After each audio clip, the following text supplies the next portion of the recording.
जयदेव बेहद ही गरीब किसान था। अपने गांव के ही खड़ूस जमींदार के यहाँ उसके खेतों में काम किया करता था। जमींदार कभी कभी उस पर इतना गुस्सा हो जाया करता था कि उसे नुकसान तक पहुंचा देता था। कभी उसको इतना पीट देता था कि कई दिनों तक वह बिस्तर से भी नहीं उठ पाता था। लेकिन मरता क्या न करता। गाँव में अधिकतर किसान बेहद ही गरीब थे और कुछ किसानों के पास अपनी अच्छी खासी जमीन थी, लेकिन वे खुद ही उन पर काम करते थे। ले देकर एक जमींदार बचता था जिसके पास बहुत जमीन थी, इसलिए जयदेव कुछ नहीं कर पाता था और चुपचाप जमींदार के यहाँ खेतों में काम करता रहता था। उसके परिवार में उसकी पत्नी और 2 बच्चे थे। कभी कभी जयदेव हफ्ता हफ्ता घर भी नहीं आया करता था। एक दिन की बात है। सुनो जयदेव, जिस खेत में टमाटर लगे हुए हैं आज उसमें पानी चला देना। तुम काम में बड़ी लापरवाही कर रहे हो। क्या तुम्हें दिखाई नहीं दिया उस खेत में टमाटर के पौधे सूखने लगे हैं? जी मालिक, मैं उसमें पानी दे दूंगा। मैं भी बस आपसे पूछने आने वाला था कि टमाटर के खेतों में पानी दे दूं क्या? खेती बाड़ी तुम देखते हो या मैं इसमें पूछने की बात क्या थी? जयदेव चुपचाप खड़ा रहता है। वह मन ही मन सोचता है कि पिछली बार जब उसने बिना जमींदार को बताए खेतों में पानी चला दिया था तो वह इतना गुस्सा हुआ था कि 2 थप्पड़ और मार दिए थे। जमींदार वहाँ से चला जाता है और उसके बाद जयदेव खेतों की तरफ जाता है और वहाँ पर पानी चला देता है। 4 दिन हो गए हैं, बच्चों की शक्ल नहीं देखी। ऐसा करता हूँ, पानी चलाकर घर की तरफ चला जाता हूँ। इसमें कम से कम 4 घंटे तो लगेंगे। यहाँ पानी भर जाएगा और मैं अपने परिवार से भी मिलाऊंगा। जयदेव खेतों में पानी चलाकर घर चला जाता है। बच्चे और पत्नी उसे देखकर बहुत खुश होते हैं। उसकी पत्नी जल्दी जल्दी उसके लिए खाना बनाती है। फिर सारा परिवार बैठकर खाना खा लेता है और बातें करने लगता है। बच्चे बाहर खेलने चले जाते हैं। चल भाग्यवान, बहुत देर हो गई है, खेतों में पानी भी भर गया होगा। चलो ठीक है, ये तो गुलामी जैसी हो गई। घर भी नहीं आते हो, अकेले घर देखना पड़ता है, बच्चों को संभालना पड़ता है। जानता हूँ तुझे कोई सुख नहीं दे पाया, लेकिन क्या करूँ? अगर यहाँ से काम छोड़ दूंगा तो बच्चे भी भूखे मर जाएंगे। तभी जयदेव की बेटी रोते हुए अंदर आती है और कहती है भैया को चोट लग गई है। जयदेव बाहर जाकर देखता है तो उसके बेटे के सर पर चोट आई थी। वह उसे तुरंत डॉक्टर के पास लेकर जाता है और इस समय वह भूल जाता है कि वह टमाटर के खेत में पानी चलाकर आया था। बच्चे को घर छोड़ने के बाद उसे याद आता है कि खेतों में तो पानी चल रहा है। वह तुरंत वहां से भागकर खेतों में जाता है तो देखता है आसपास के सभी खेतों में पानी भर चुका है। टमाटर की फसल तो लगभग पानी में डूब चुकी थी। जब तक कोई जमींदार को ये सब बता देता है और वह भी वहाँ पहुँचकर सब देखता है। यह क्या है जयदेव, इस तरह काम करते हैं? तुमने तो सारा नुकसान करवा दिया। ये कहकर जमींदार अपनी छड़ी से जयदेव को मारने लगता है। वह उसे बहुत मारता है, इतना मारता है कि जयदेव पूरी तरह लहूलुहान हो जाता है। कामचोर कहीं का, मैं नहीं जानता, तुझे इस सबको ठीक करना होगा। ये कहकर वे वहाँ से चला जाता है। जयदेव अपने दुखते हुए शरीर के साथ वहीं बैठकर रोने लगता है। वे दूर तक फैले हुए टमाटर के खेत की तरफ देखता है जो पानी से लबालब भरा हुआ था। तभी उसे उस पानी के ऊपर एक जगह से तेज रोशनी दिखाई देती है। अब यह क्या बला आ गई? क्या चमक रहा है उधर? अगर यह भी जमींदार ने देख लिया तो मेरी शामत आ जाएगी। वह जैसे तैसे करके खड़ा होता है और पानी से भरे हुए खेत में घुसकर उस चमकती हुई जगह पर पहुंच जाता है। वह देखता है कि वह एक टमाटर का पौधा है और उस पर 2 सोने के टमाटर चमक रहे हैं। वह जैसे ही उन टमाटरों को हाथ से छूता है उसके सारे घाव भर जाते हैं। ये देखकर वह हैरान हो जाता है। तभी वहाँ पर एक सुनहरी रोशनी होती है और जयदेव देखता है एक सुनहरे पंखों वाली परी उसके सामने खड़ी है। मैं तो यहाँ से गुजर रही थी, तब मैंने देखा वह आदमी तुम्हें कितनी बेरहमी से मार रहा था। तुम ऐसे इंसान की गुलामी क्यों कर रहे हो? क्योंकि मैं एक बहुत ही गरीब किसान हूँ।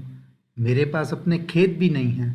घर में बीवी बच्चे हैं, उन सब का ख्याल रखने के लिए मुझे इतना दर्द तो झेलना ही पड़ेगा। ओहो, सुनकर बहुत दुख हुआ, लेकिन किसी की गुलामी करना भी तो गलत बात है। वे तुम्हारी मजबूरी का फायदा उठा रहा है। मैं सब जानता हूँ, लेकिन कुछ कर नहीं सकता। तुम्हें देखकर मुझे एहसास हो गया था कि तुम बहुत दुखी हो, जरूरतमंद हो, तभी उस इंसान की इतनी मार खा ली। पर अब तुम उस आदमी की गुलामी मत करो। ये टमाटर देख रहे हो, सोने के, ये जादुई सोने के टमाटर हैं। तुम इन्हें अपने साथ ले जाओ और जब भी तुम्हें किसी चीज की जरूरत हो तो तुम इनसे कह देना, गोल गोल लाल टमाटर, मेरे प्यारे जादुई टमाटर, कर मेरी इच्छा को पूरा, फिर मैं दूं तुझे काम दूजा। क्यों गरीब के साथ मजाक कर रही हो भला? यह सोने के टमाटर, जादुई टमाटर, क्या सचमुच में मेरी मदद करेंगे?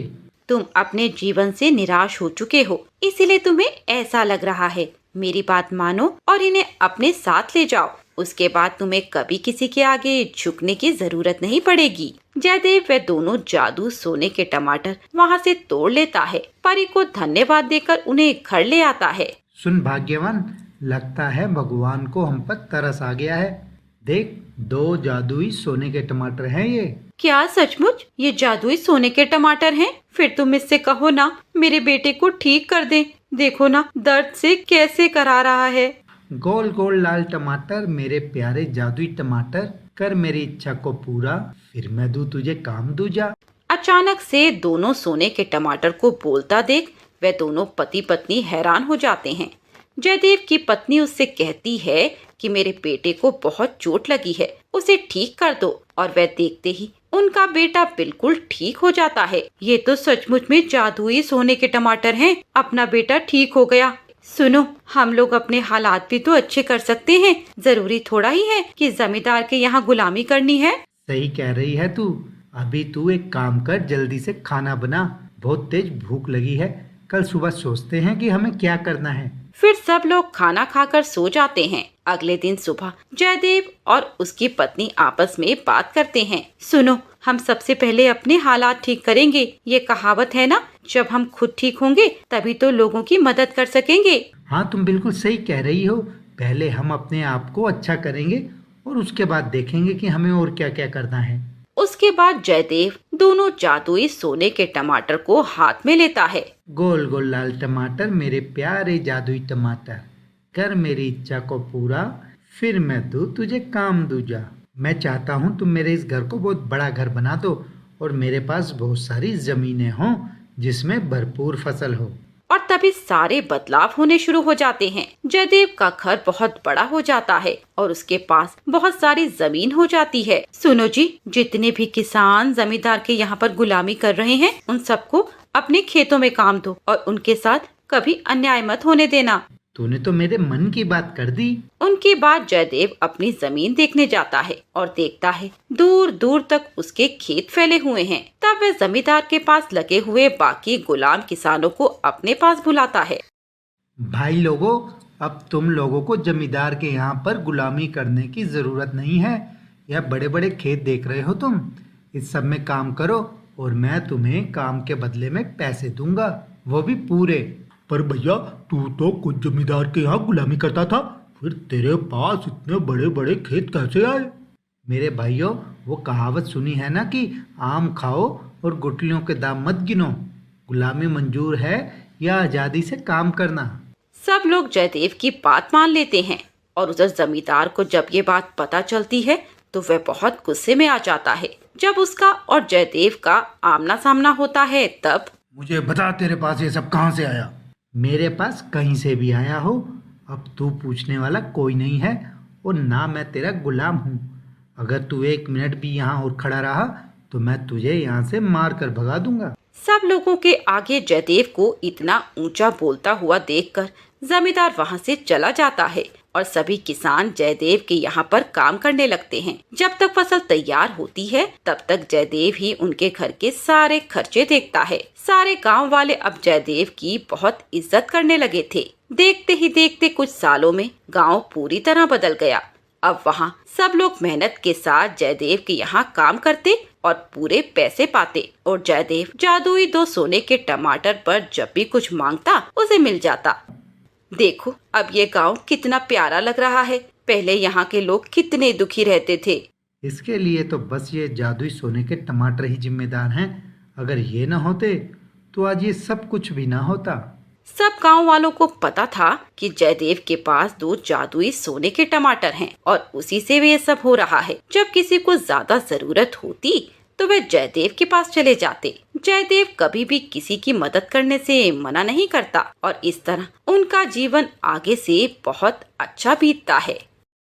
बरसात का मौसम था, लेकिन जादुई सब्जियों की दुनिया में बारिश होकर ही नहीं दे रही थी और इस बात से वो सब लोग बहुत चिंता में थे। इस गर्मी ने तो बुरा हाल कर दिया है। पिछले साल भी जरा सी बारिश हुई और इस साल भी। अगर यही रहा तो मुझे तो लगता है जादुई दुनिया थोड़े ही दिनों में सूखकर खत्म हो जाएगी। और हमारी किस्मत तो बिल्कुल छोटी होती जा रही है। पहले हम इतने बड़े बड़े कद्दू हुआ करते थे और अब देखो हमारा साइज कितना छोटा हो गया है। हमारा भी यही हाल है। अब हम क्या करें? हमें रहना तो यहीं पर ही पड़ेगा। सारी सब्जियां उदास एक दूसरे से पीछ करके बैठ जाती हैं। तभी वहां पर बैगन आता है। इस तरह मुंह लटकाने से समस्या का हल नहीं हो सकता। चलो एक काम करते हैं, हम लोगों को अपने आप को अगर अच्छा रखना है तो हम लोग पृथ्वी पर चलते हैं। सुना है वहां पर मानसून बड़ा अच्छा है और बारिश भी रोज होती है।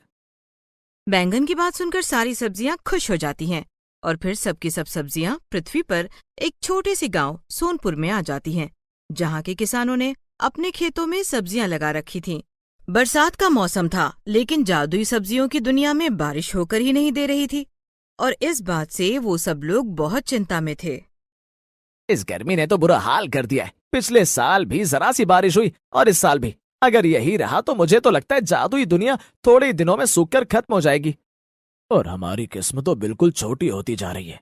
पहले हम इतने बड़े बड़े कद्दू हुआ करते थे और अब देखो हमारा साइज कितना छोटा हो गया है। हमारा भी यही। हम लोग भी बड़ा मजा कर रही हैं। ठंडी ठंडी हवा हमें छू कर जाती है और बारिश की बूंदों में भीगने के बाद तो हम और भी हरी भरी हो जाती हैं। इस तरह जादुई सब्जियां और खेत की सब्जियां मिलजुल कर रहने लगी। कई दिन इसी तरह ही बीत गए, लेकिन एक रात जब बारिश शुरू हुई तो रुकने का नाम ही नहीं लिया। अरे बाप रे बाप, आज तो बहुत तेज बारिश हो रही है। मैं तो तरस गया था इतनी तेज बारिश देखने के लिए। बहुत सालों बाद मैं इतनी तेज बारिश देख रहा हूँ। पर तुम घबराओ मत, ये बारिश ज्यादा देर के लिए नहीं होगी। इतने यकीन के साथ मत कहो, ये धरती की बारिश है। यहाँ पर तो पता नहीं कब क्या हो जाए, इसलिए मेरे भाई जरा संभल कर रहना तुम लोग। मुझे तो तेज बारिश बहुत पसंद है। मुझे तो बहुत अच्छा लग रहा है। बहन, बारिश तो हमें भी बहुत पसंद है, लेकिन जब ज्यादा पानी भर जाता है तो हमारे पौधे की जड़ें गलने लग जाती हैं और तभी आसमान में जोर जोर से बिजलियां कड़कने लगती हैं। हवा बहुत तेज हो जाती है। बारिश की बूंदें बड़ी तेजी से धरती पर गिर रही थीं और उनसे चोट भी लग रही थी। धरती की सब्जियों को तो ये सब झेलने की आदत थी, लेकिन जादुई सब्जियां इतनी तेज बारिश को सहन नहीं कर पा रही थीं। पर 2 घंटे की बारिश के बाद धीरे धीरे बारिश हल्की हो गई और रुक गई। अगले दिन सुबह सारे खेत की सब्जियां हरी भरी और बड़ी बड़ी दिखाई दे रही थीं। तभी किसान अपने अपने खेतों में आते हैं और सब्जियों को तोड़कर बेचने के लिए ले जाते हैं। जादुई सब्जियां अपने आप को किसी तरह बचा लेती हैं। हमारी दुनिया में तो हम लोग इकट्ठा रहते हैं और यहाँ पर देखो रोज खेतों से किसान सब्जी लेकर बाजार में बेचते हैं, फिर वहां से लोग उन्हें खरीदते हैं, फिर उनकी सब्जी बनती है। इस तरह कितना लंबा समय खेत की सब्जी दर से उधर घूमती रहती है। लेकिन कुछ भी कहो, इस बारिश का मजा भी यही सब्जियां लेती हैं। हाँ मेरे भाई, दूर से ढोल सुहावने लगते हैं। तुम्हें नहीं पता, कल रात की बारिश तो कुछ भी नहीं थी। कभी कभी जब बहुत तेज बारिश आती है और यहाँ पर बाढ़ आ जाती है, तब देखा करो हम लोगों का क्या हाल होता है और किसानों का भी। फिर वो लोग इधर उधर की बातें करने लगते हैं। आज रात भी बारिश शुरू होती है, लेकिन ये कोई मामूली बारिश नहीं थी। बारिश इतनी तेज थी कि खेत की सब्जियों के पैर उखड़ने लगे। वो जादुई सब्जियों से मदद मांगने लगी कि कुछ करो। उधर जादुई सब्जियां भी इतनी तेज बारिश से संभल नहीं पा रही थीं। देख क्या रहे हो, चलो हम सब अपनी जादुई नगरी में चलते हैं। बहुत तेज बारिश है यहाँ तो, हम लोग तो खत्म ही हो जाएंगे। हाँ हाँ चलो, हम सब अपनी जादुई नगरी में चलते हैं। सारी जादुई सब्जियां इकट्ठा होने लगीं और जाने की तैयारी करने लगीं। तभी खेत की सब्जी बोली, तुम लोग कितने खराब हो। हमें इस हालत में और इस बारिश में छोड़कर जा रही हो। हमने तुम्हें अपने यहाँ रहने दिया, तुम्हारे साथ इतने अच्छे दिन बिताए, और तुम लोग हमें इस मुसीबत में छोड़कर जा रही हो। लेकिन हम क्या कर सकते हैं, हमें इतनी तेज बारिश सहने की आदत नहीं है। तो ठीक है, तुम लोग चले जाओ और फिर कभी यहाँ वापस मत आना। हमें ऐसे मतलबी लोगों की जरूरत नहीं है। सारी जादुई सब्जियां समझ गईं कि खेत की सब्जियां उनसे नाराज हो गई हैं, पर फिर भी जादुई सब्जियां वहां नहीं रुकती हैं और अपनी जादू की नगरी में चली जाती हैं। वहां पहुंचकर वो चैन की सांस लेती हैं, लेकिन एक सब्जी बड़ी ही उदास थी। वो थी भिंडी। तुम्हें क्या हुआ? तुम तो इतनी उदास हो। सची तो कह रही थी खेत की सब्जियां, हम लोग कितने मतलबी हैं, अपने मतलब के लिए वहां चले गए। जब तक हमें अच्छा लगा हम लोग वहां पर रहे, लेकिन आज जब वो लोग मुसीबत में थे तो हम लोग उन्हें छोड़ कर आ गए। ये तो उन लोगों के साथ विश्वासघात हुआ ना। अगर उन्होंने हमसे मदद मांगी तो हमें उनकी मदद करनी चाहिए थी। भिंडी की बातें सुनकर कुछ सब्जियों ने उसकी हाँ में हाँ मिलाई तो कुछ सब्जियों ने नाना कहा, लेकिन फिर कुछ ही मिनटों में सारी सब्जियों को एहसास हुआ कि उन्हें इस तरह वापस नहीं आना चाहिए था। वो तो जादुई सब्जी थी, जादू से कुछ भी कर सकती थी, खेत की सब्जियों की रक्षा भी कर सकती थी। सब लोग हीन भावना से ग्रसित हो जाते हैं और फिर वो सब लोग वापस धरती पर आ जाते हैं। देखते हैं बारिश बहुत तेज है, खेतों में पानी भर गया था, सब्जियां उखड़ने लगी थीं। और जब खेत की सब्जियों ने देखा कि जादू की सब्जियां वापस आ गई हैं, तो वो खुश हो गईं। हमें माफ कर दो, हम तुम्हें इस हालत में छोड़कर चले गए, लेकिन अब हम लोग वापस आ गए और घबराओ नहीं, हम तुम लोगों को कुछ नहीं होने देंगे। तभी आसमान में तेज बिजली कड़कड़ाती है और जादुई सब्जियां देखती हैं कि अधिकतर खेत की सब्जियां उखड़कर पानी के साथ बह रही हैं। हमें जल्दी ही कुछ करना होगा।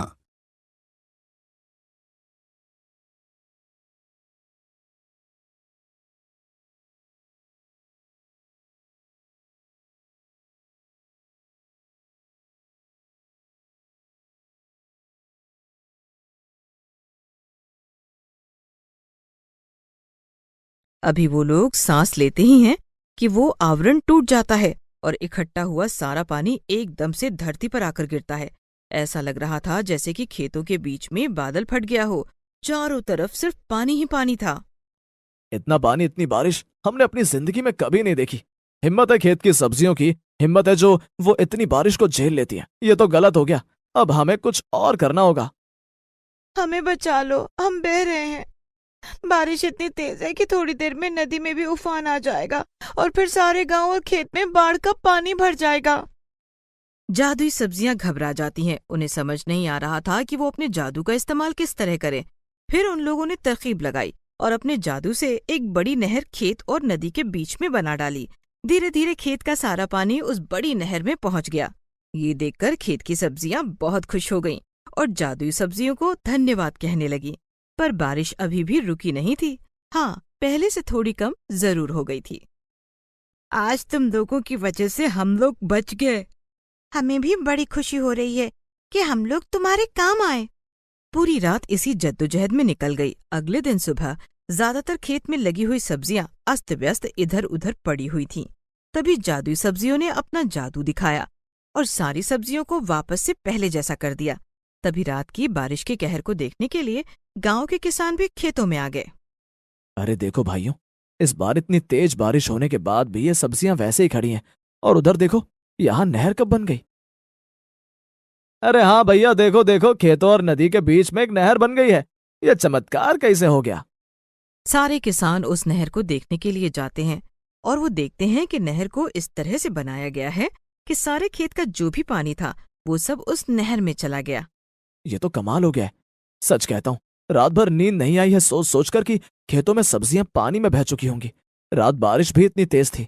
मुझे तो अंदेशा हो रहा है कि कहीं बाढ़ ना आ जाए, लेकिन लगता है इस बार भगवान हम पर मेहरबान है, तभी ये चमत्कार हुआ है। सारे किसान बहुत खुश थे और सारी खेत की सब्जियां भी बहुत खुश थीं और उन सबको खुश देखकर जादुई सब्जियां भी बेहद खुश थीं।